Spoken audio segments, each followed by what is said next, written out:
It would be more. It would be also Samsung and anybody that makes that product. Otherwise, it wouldn't be fair. So anybody that makes that product, and that'll start on, I guess, at the end of June. It'll come out. I think we have that appropriately done by the end of June. So if they make that product. Now, again, when they build their plant here, there's no tariff. So they're going to be building plants here. But I had an understanding with Tim that he wouldn't be doing this. He said he's going to India to build plants. I said, that's okay to go to India, but you're not going to sell into here without tariffs. And that's the way it is. Yeah. Well, why would you want an American confident, sir, what makes you confident, sir, that Apple can build in the United States at a price that American consumers? Oh, they can. No, they can. And a lot of it's so computerized now. These plants are amazing if you look at them, but they can do that. And actually, as you know, Apple's coming in with $500 billion. So are the chip companies. We have all of the chip companies coming in. The biggest, $500 billion, $200 billion, $250 billion they're spending.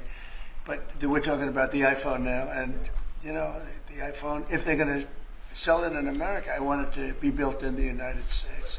They're able to do that. When you say that Walmart should eat the cost of the tariffs, is that an acknowledgement that it is U.S. companies that bear the brunt of tariffs, not foreign countries? Sometimes the country will eat it, sometimes Walmart will eat it, and sometimes there'll be something to pay, something extra. I've always been a fan, and I've always believed, and if you look, take a look at what I did 4 years ago. We had the greatest economy, and we had no inflation. Remember that. We had no inflation, and yet we had hundreds of billions of dollars of tariffs that I put on China, yet we had no inflation, we had no big cost differential.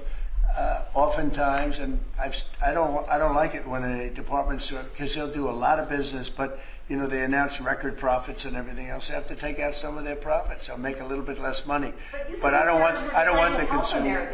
I don't want the consumer to pay. But why impose tariffs that you know are hurting American businesses? They're not hurting. They're helping because they're creating jobs in America. We're creating tremendous amounts of jobs in America like you've never seen.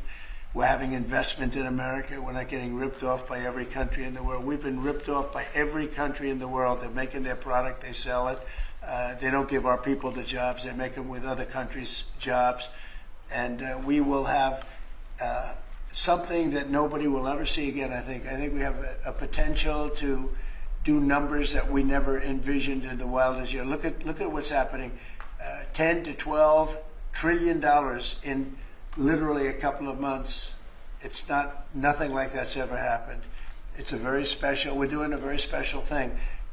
We want, if they're going to sell it here, generally speaking, not for all products. There's some products we don't want to make. And frankly, we're much better off getting them elsewhere. But for certain products, we want cars. We want to make cars. We don't want to have, and I like Canada very much, but we don't want to have Canada making our cars. We want to make our cars. Subscribe to One India and never miss an update.